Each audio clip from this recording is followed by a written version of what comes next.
नमस्कार दोस्तों, future class में आपका स्वागत है। आज की क्लास में हम 12वीं क्लास अध्याय 3.1 आयु के बारे में विस्तार से पढ़ेंगे।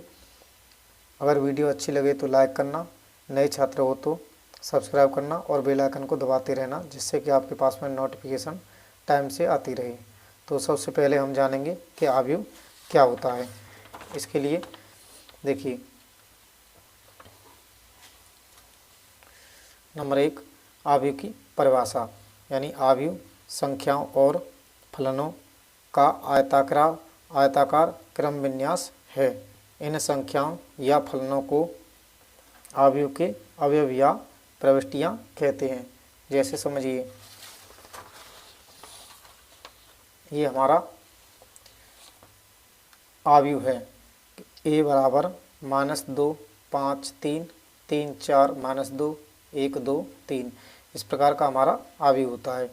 और ये जो -2 5 3 ये हमारी क्या हैं, पंक्तियां हैं। पंक्तियां हमारी इस प्रकार लिखी जाती हैं। ये जो हमारी हैं पंक्तियां हैं।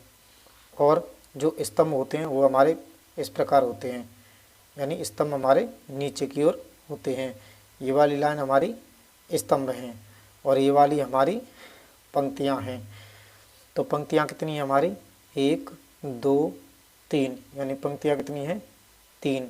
इसी प्रकार हमारे स्तंभ कितने हैं, देखिए 1 2 और 3, यानी स्तंभ भी कितने हैं, 3।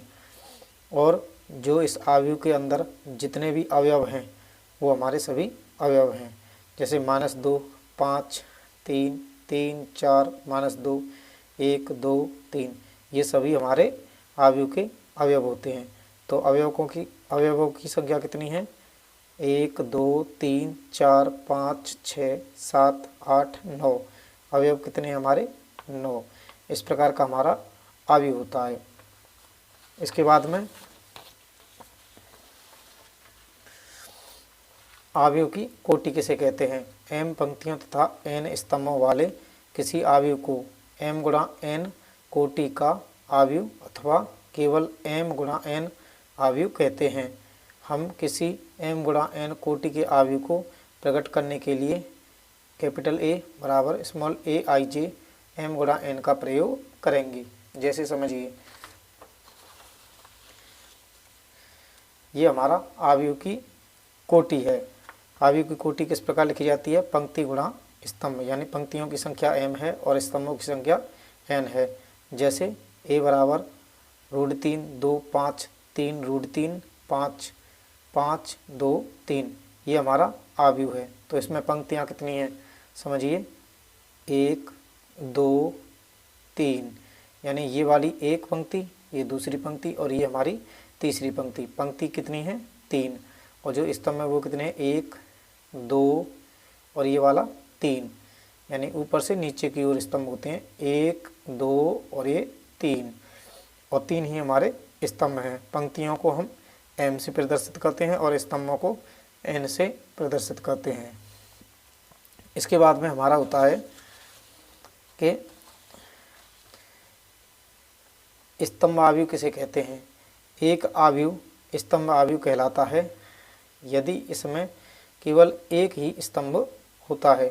जैसे समझिए, ये हमारा एक स्तंभ आयु है। जैसे a बराबर √3 2 -3, तो इसमें स्तंभ की संख्या कितनी है, ओनली 1, यानी स्तंभ की संख्या 1 ही होनी चाहिए। स्तंभ आयु में केवल एक ही स्तंभ होता है। पंक्तियां कितनी है हमारी, देखिए 1 2 3, यानी पंक्तियों की संख्या 3 और स्तंभ की संख्या कितनी है, 1। तो इस प्रकार हमारा स्तंभ आयु होता है। इसी प्रकार हमारा पंक्ति आयु, जिस आयु की केवल एक ही पंक्ति होती है उसे हम पंक्ति आयु कहते हैं। जैसे ये हमारा पंक्ति आयु है, a बराबर 4 -3 2, ये हमारा किस प्रकार का आयु है, पंक्ति आयु है। इसमें पंक्तियों की संख्या कितनी है, 1। पंक्ति कितनी है, 1, और स्तंभ कितने हैं, 1 2 3, यानी इसको किस प्रकार लिखेंगे, 1 गुणा 3, ये हमारा पंक्ति आयु है। इसके बाद में हमारा होता है वर्ग आयु। वर्ग आयु, तो इसको देखिए, ऐसा अवयव जिसमें पंक्ति और स्तंभ की संख्या बराबर होती है उसे वर्ग अवयव कहते हैं। इसका व्यापक रूप ए आई जे एम गुणा एम कोटि का अवयव होता है, यानी पंक्तियों की संख्या और स्तंभों की संख्या दोनों बराबर होनी चाहिए। तो देखिए, ये हमारा वर्ग अवयव है। जैसे 3 - 1 0 √3 3 √2 1 4 3 माइनस का 1। इसमें देखिए पंक्ति कितनी है, 1 2 3, ये हमारी तीनों पंक्ति हैं।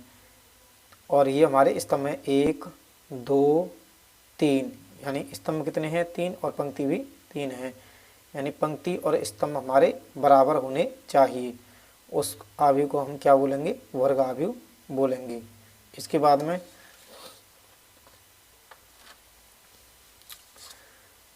में आता है हमारा विकर्ण अवयव। तो एक विकर्ण अवयव सदिश अवयव कहलाता है। एक विकर्ण अवयव अदिश अवयव कहलाता है। इसके विकर्ण के अवयव समान होते हैं और विकर्ण के अतिरिक्त सभी अवयव शून्य होते हैं। यानी समझिए, जो हमारा विकर्ण अवयव है कुछ इस प्रकार का होगा, जैसे कि a बराबर √3 0 0 0 √3 0 0 0 √3, यानी इसमें पंक्ति कितनी है, 1 2 3, और स्तंभ कितने 1 2 3, यानी 3 गुणा 3 कोटि का यह अवयव है।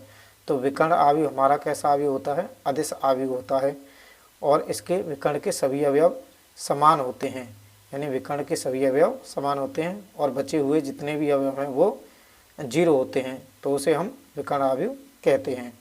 इसके बाद में हमारा आता है तत्समक अवयव। तो इसको समझिए, जैसे तत्समक अवयव के विकर्ण के सभी अवयव 1 होते हैं और बाकी के बचे हुए अवयव 0 होते हैं, तो इस प्रकार के अवयव को हम क्या कहते हैं, तत्समक अवयव कहते हैं। जैसे इसमें पंक्ति कितनी है, 1 2 3, यानी 3 पंक्ति और 1 2 3, 3 ही स्तंभ है। ये 3 गुणा 3 कोटि का तत्समक अवयव है, और तत्समक अवयव को हम आई से प्रदर्शित करते हैं। इसके बाद में हमारा आता है